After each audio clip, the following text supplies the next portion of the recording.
Hi, and welcome to this week's segment of Branding Storm Weaving, where we bring you information on how to brand your business. I'm Andy Greenberg, and with me is Joe Moore. And we've covered a lot in many of our segments in the past, so we just kind of want to review. What do you remember about the specific components about branding?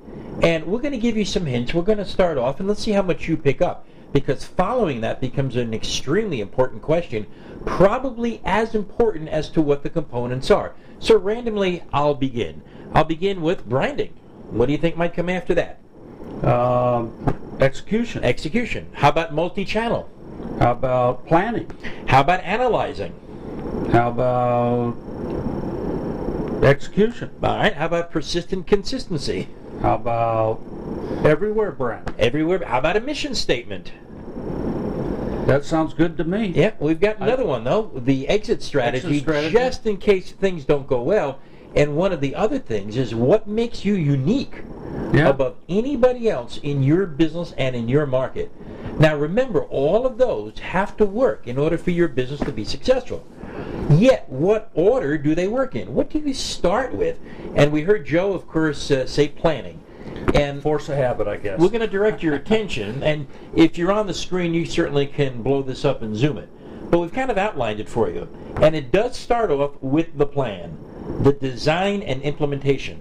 And remember, one of the things we talked about is when you develop a plan, are you going to be the only judge? Probably not. You want to go outside.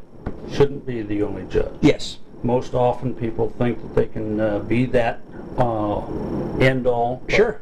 They need that third party or second party counterbalance to their thought process. And remember, sometimes we get so emotionally attached to something that we forget someone else outside who doesn't have that attachment should look at it. That is what makes a perfect plan. That makes it an objective plan. An objective plan. Yeah. Then we have the mission statement, the definition. What is it exactly what your mission is for your business? Now, when you know that, who else are they supposed to share it with? Well, in the first place, share it with your employees. Exactly correct. Because they can't help brand you if they don't know what the brand should be. Right. And the other person that should know your mission statement, maybe not word for word, but basically your customers. Absolutely. So that they know what to expect. They see it, they feel it. Then, of course, we have the development, the analytical, and the messages. And the messages can be in a variety of different ways, and they analyze it. Because we do want to take a look at the different avenues, measure them, see how effective they are, so that we can key on the ones that work and say we tried something that didn't. That's okay. It was a learning experience. Absolutely.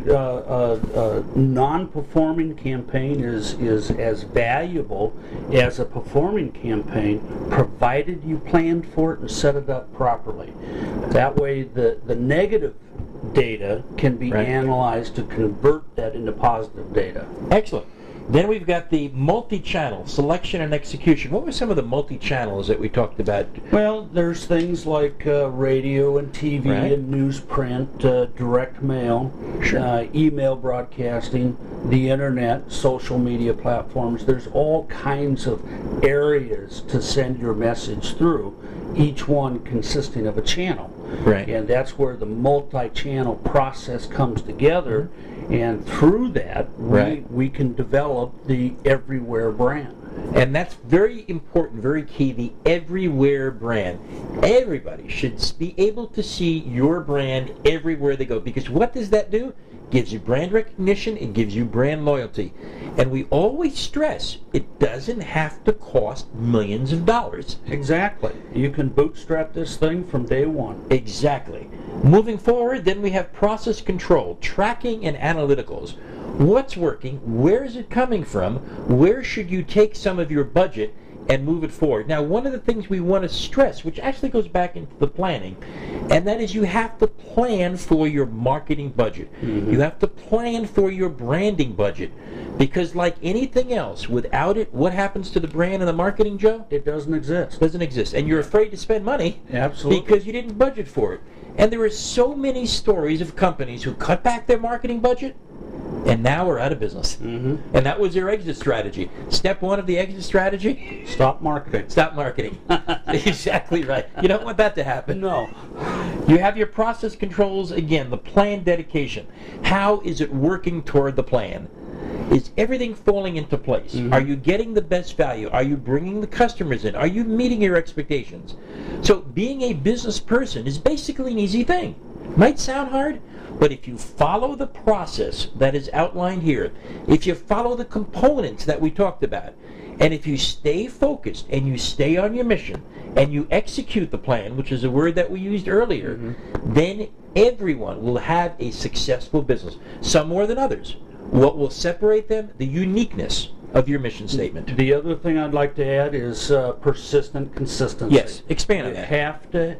You have to present your image or your brand the same way, same color, same technique, same look and feel each and every time you put it out in the public marketplace. And as long as you're doing that, you're building a residual benefit of growing your brand.